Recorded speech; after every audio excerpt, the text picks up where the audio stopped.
সদনত মণিপুৰ কাণ্ডৰ বিৰুদ্ধে সদনত অব্যাহত আছে বিৰোধীৰ প্ৰতিবাদ। অধিৱেশনৰ আগ মুহূৰ্তত আজি কোলা পোছাক পিন্ধি আলোচনাত মিলিত হল বিৰোধী সাংসদসকলে। আজি কোলা পোছাক পিন্ধি সংসদলৈ আহিছে বিৰোধী সাংসদসকল। কোলা পোছাক পৰিধান কৰি প্ৰতিবাদ সাব্যস্ত কৰিছে বিৰোধীয়ে। প্ৰধানমন্ত্ৰীয়ে উত্তৰ নিদিয়াৰ বাবে এনেদৰে কোলা পোছাক পিন্ধি সংসদত প্ৰতিবাদ সাব্যস্ত কৰে বিৰোধী সাংসদসকলে। ইপিনে তৃতীয় দিনৰ বাবে প্ৰতিবাদ অব্যাহত ৰাখিছে আপ সাংসদ সঞ্জয় সিঙেও। উল্লেখযোগ্য যে বুধবাৰে সংসদত অনাস্থা প্ৰস্তাৱ আনিছিল বিৰোধীয়ে। বিৰোধীৰ অনাস্থা প্ৰস্তাৱত অনুমোদনো জনাইছে লোকসভাৰ অধ্যক্ষই।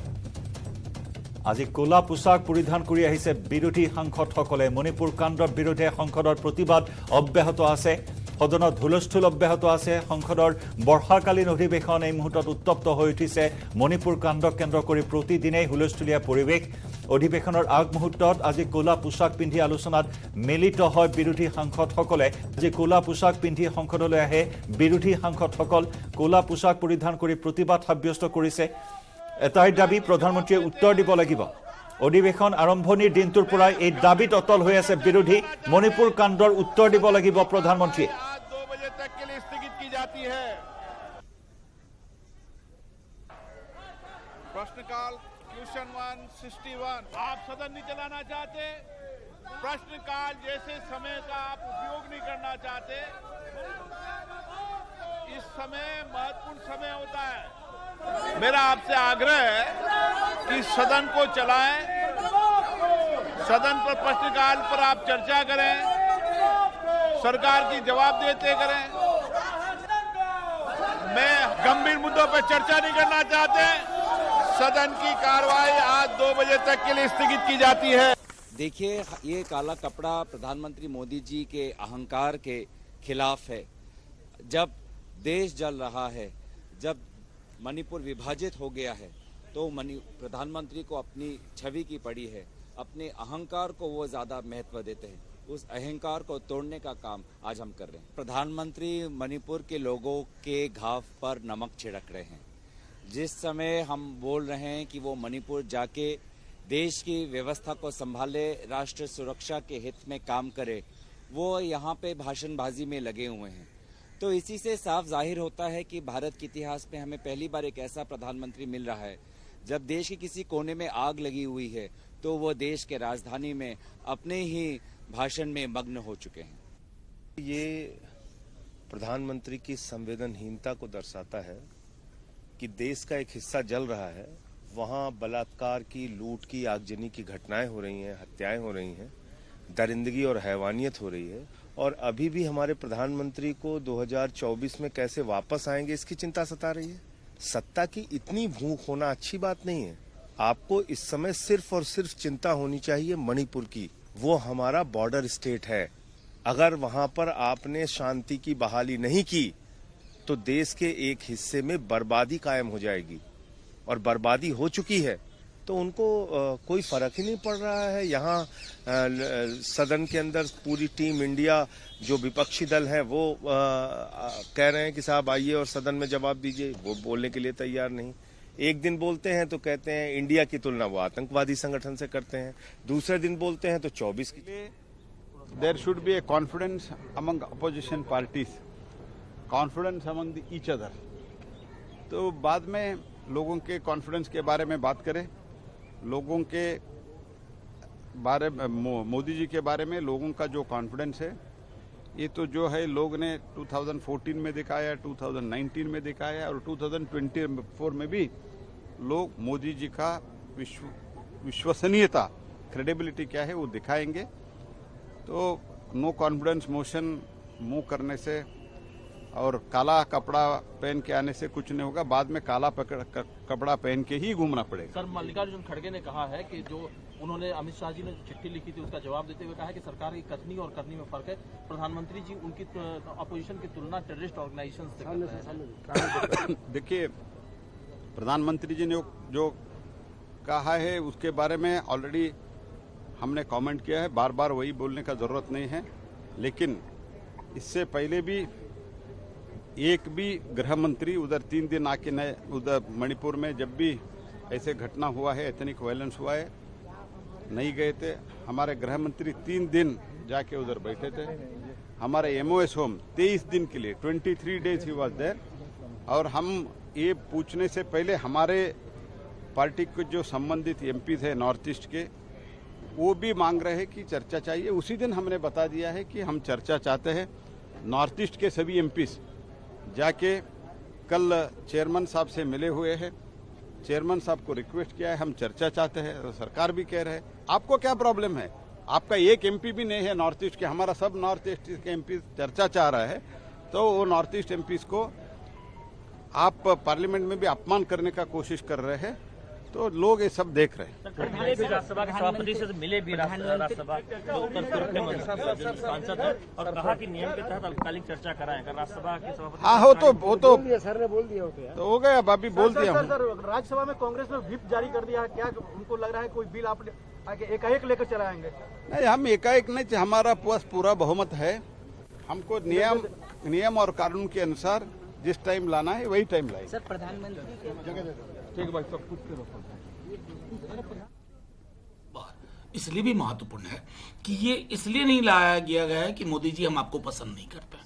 ये इसलिए लाया गया है कि मणिपुर के लोगों के लिए एक अकाउंटेबिलिटी स्प्लिट है, जेनोसाइडल इंटेंट चल रहा है। अगर उसमें प्रधानमंत्री जी लगातार चुप है तो उनकी चुप्पी को तोड़ने के लिए यह अविश्वास प्रस्ताव लाया गया है। हार गए हम लोकसभा राज्यसभा में, हार गए, सचमुच कहता हूं हार गए। प्रधानमंत्री जी हाजिर नहीं हो रहे, बोल नहीं रहे। तो उस संदर्भ में यह अविश्वास प्रस्ताव लाया गया है ताकि इस कहाँ कर रही है। आपने कल देखा स्मृति ईरानी जी आग बबूला हो रही थी जब उनसे पूछा गया कि कोई महिला मंत्रिमंडल में सरकार में जो शामिल हैं क्या बोलेंगी नहीं, तो सुनना कहाँ चाहती है सरकार। लेकिन प्रधानमंत्री ये कह रहे हैं कि प्रधानमंत्री अभी से आश्वस्त कह रहे हैं कि जब हमारा तीसरा टर्म आएगा तो उस समय में देश विश्व की तीसरी सबसे बड़ी अर्थव्यवस्था होगा। वैसे भी जिस तरह की प्रगति का दर है देश का, जो यहाँ क्षमताएं हैं लोगों की अर्थव्यवस्था में, जिस प्रकार से नॉर्मल ग्रोथ भी अगर हो जाएगा तो तीसरी सबसे बड़ी अर्थव्यवस्था में हो जाएंगे। सवाल ये नहीं, सवाल ये सामाजिक सूचकांक को आप देखें, बराबरी को देखें, गैर बराबरी बढ़ती जा रही है। 1% पे देश की सारी संपत्तियां जो हैं उनके हाथों में जा रही हैं, तो ये चिंता का विषय। अविश्वास प्रस्ताव पे और बाकी आपने ठीक कहा, अभी चुनाव नहीं है, चुनाव दूर हैं, जनता का मैंडेट किसको मिलेगा वह खुद तय नहीं कर सकते, जनता करेगी। सरकार ने अगर लोकसभा स्पीकर ने अविश्वास प्रस्ताव पर भी मंजूरी दे दी है আৰু এয়া আমি আপোনালোকক দেখুৱালো বিভিন্নজনৰ প্ৰতিক্ৰিয়া আৰু অনাস্থা প্ৰস্তাৱক লৈ এনেদৰে হুলস্থুলীয়া পৰিস্থিতিৰ সৃষ্টি হৈ আহিছে। আমি যদি কওঁ 1963 চনত প্ৰথম নেহৰু বিৰুদ্ধে লোকসভাত অনাস্থা প্ৰস্তাৱ উপস্থাপন হৈছিল। ভাৰতীয় সংসদীয় ব্যৱস্থাত প্ৰথমবাৰৰ বাবে 1963 চনত বিৰোধীয়ে লোকসভাত জৱাহৰলাল নেহৰুৰ বিৰুদ্ধে অনাস্থা প্ৰস্তাৱ উপস্থাপন কৰিছিল আৰু অনাস্থা প্ৰস্তাৱৰ ইতিহাসত শাসক দলে বহুবাৰ পৰাজিত হোৱাৰো নজিৰ নাই। আমি এই মুহূৰ্তত ষ্টুডিঅ'লৈ আহিম। Senior associate editor Parthajyoti Bora আছে মোৰ সৈতে। পাৰ্থ, মণিপুৰ কাণ্ডক লৈ এনেদৰে উত্তাল হৈছে উভয় সদন। আজি ৬টো দিন গ্ৰীষ্মকালীন অধিৱেশনৰ, বৰ্ষাকালীন অধিৱেশনৰ, আৰু মণিপুৰ কাণ্ডক লৈ বিৰোধী সৰব আজি ক'লা পোছাক পৰিধান কৰি আহিছে। ক'লা পোছাক প্ৰধানমন্ত্ৰীৰ উত্তৰ দাবী কৰি আছে। ক'লা পোছাক পৰিধান কৰি তেওঁলোকে আজি প্ৰতিবাদ সাব্যস্ত কৰিছে। বিৰোধীয়ে নিজকে তেওঁলোকে ইণ্ডিয়া বুলি কয়, যি মহাজোঁট গঠন হৈছিল ইণ্ডিয়া নামেৰে, ইণ্ডিয়াই ক'লা কাপোৰ পৰিধান কৰি আজি প্ৰতিবাদ সাব্যস্ত কৰা দেখা পোৱা গৈছে। মন্তব্য শাসক বিৰোধী আমি দেখা পালোঁ। কিন্তু জয়ন্ত, মই দৃষ্টিগোচৰ কৰিব বিচাৰিছোঁ আজিৰ পৰা 6 বছৰৰ আগৰ এটা ঘটনালৈ, 2018 চনৰ সেই বৰ্ষাকালীন অধিৱেশনলৈ। তেতিয়াও প্ৰধানমন্ত্ৰী নৰেন্দ্ৰ মোদীৰ বিৰুদ্ধে বা মোদী চৰকাৰৰ বিৰুদ্ধে অনাস্থা প্ৰস্তাৱ আনিছিলে তেলেগু দেশম পাৰ্টীয়ে। আৰু আপোনাৰ মনত আছে সেই অনাস্থা প্ৰস্তাৱৰ সন্দৰ্ভত যেতিয়া সদন চলিছিলে, শাসক বিৰোধীয়ে মন্তব্য দিছিলে। ৰাহুল গান্ধীয়ে নিজৰ মন্তব্য শেষ কৰি নিজৰ যি আসনৰ পৰা উঠি গৈ প্ৰধানমন্ত্ৰী নৰেন্দ্ৰ মোদীক হাক কৰিছিল, সাৱটি ধৰিছিল। নৰেন্দ্ৰ মোদী বহি আছিলে, ৰাহুল গান্ধী খোজকাঢ়ি তেওঁৰ আসনৰ ওচৰলৈ গৈ হাউলি প্ৰধানমন্ত্ৰীগৰাকীক হাক কৰিছিলে। আৰু এই যি ভিজুৱেলছ আৰু যি ফটো, সেই ফটোৱে সৰ্বত্ৰ ব্যাপক চৰ্চা লাভ কৰিছিলে। আৰু তাৰ পিছত মন কৰিব, সংসদৰ যি কেমেৰা ব্যৱস্থা, সেই কেমেৰা ব্যৱস্থাত ৰাহুল গান্ধীয়ে চকুটিপ মৰাও ধৰা পৰিছিল। আৰু চকুটিপ মৰা সেই ভিজুৱেল আৰু সেই ফটোখনে যথেষ্ট চৰ্চা লাভ কৰিছিল সেই মুহূৰ্তত। আৰু সেইদিনাখন 2018 চনৰ সেই TDS অনা তেলেগু দেশম পাৰ্টী, চন্দ্ৰবাবু নাইডুৰ পাৰ্টী অনা অনাস্থা প্ৰস্তাৱৰ সন্দৰ্ভত যি আলোচনা হৈছিল সেই আলোচনাই পৰৱৰ্তী 2019 চনৰ যি নিৰ্বাচনৰ যি নেৰেটিভ সেই নেৰেটিভটো সেট কৰিছিল ৰাহুল গান্ধী বহু অভিযোগ আনিছিল সেই সময়ত এটা বিষয় নাছিল একাধিক বিষয় আছিল মূল্য বৃদ্ধি আছিল ৰাফাইলৰ বিষয়টো আছিল অন্যান্য বহু আছিল চকিদাৰ চৌৰহে ইত্যাদি অভিযোগবোৰ ৰাহুল গান্ধী উত্থাপন কৰিছিল নৰেন্দ্ৰ মোদীও প্ৰধানমন্ত্ৰীগৰাকীয়ে নিজৰ ভাষণত বহু কেতবোৰ কথা কৈছিল নৰেন্দ্ৰ মোদী আৰু ৰাহুল গান্ধীৰ যি ভাষণ সেই ভাষণে 2019 চনৰ যি নিৰ্বাচনৰ পটভূমি ৰচনা কৰিছিল জয়ন্ত এতিয়া প্ৰশ্ন হয় অনাগত 10 দিনৰ ভিতৰত যি অনাস্থা প্ৰস্তাৱ সন্দৰ্ভত সংসদৰ মজিয়াত আলোচনা হ'ব এইবাৰ আলোচনা হ'ব এই আলোচনাই 2024 চনৰ যে নিৰ্বাচনৰ পটভূমি সৃষ্টি কৰিব নেকি অনাস্থা প্ৰস্তাৱক লৈ উত্তাল সদন আমি বিভিন্নজনৰ মন্তব্য আছে পাৰ্থ আগবঢ়াই লম সেই মন্তব্য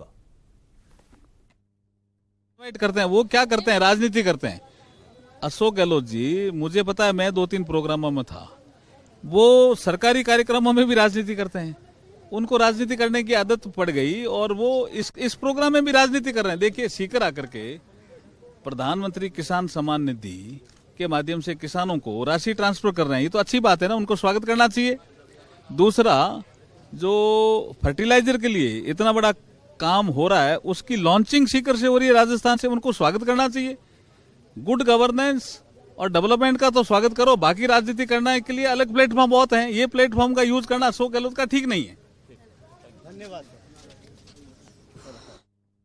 আৰু এনেদৰে এতিয়া অনাস্থা প্ৰস্তাৱক লৈ সৰব চৰ্চা চলি আছে আৰু সন্মিলিত ইণ্ডিয়াৰ হৈ অসমৰ কলিয়াবৰৰ কংগ্ৰেছৰ সাংসদ গৌৰৱ গগৈয়ে লোকসভাৰ 198 নম্বৰ নিয়মাৱলীৰ অধীনত নৰেন্দ্ৰ মোদী চৰকাৰক বিপদত পেলাবলৈ অনাস্থা প্ৰস্তাৱ উপস্থাপন কৰি আলোচনাৰ বাবে সুযোগ পাইছে যদিও সংখ্যাৰ অংকত স্বাভাৱিকভাৱে ভোটৰ ব্যৱধানত এই প্ৰস্তাৱ খাৰিজ হ'ব পাৰে কিন্তু উল্লেখযোগ্য যে 1990 চনত ভিপি সিং চৰকাৰ 1997 চনত এইচডি দেবেগৌড়া আৰু 1999 চনত অটল বিহাৰী বাজপেয়ী চৰকাৰ বিৰোধীৰ অনাস্থা প্ৰস্তাৱত পৰাজিত হৈছিল অৱশ্যে গৌৰৱ গগৈয়ে উপস্থাপন কৰা প্ৰস্তাৱৰ জৰিয়তে প্ৰধানমন্ত্ৰী নৰেন্দ্ৰ মোদীক মণিপুৰৰ সম্পৰ্কত লোকসভাত বক্তৃতা দিবলৈ বাধ্য কৰাবলৈহে পৰিকল্পনা কৰিছে এই সন্দৰ্ভত খবৰ আগবঢ়াই যাম সময় হৈছে এটি চমু বাণিজ্যিক বিৰতি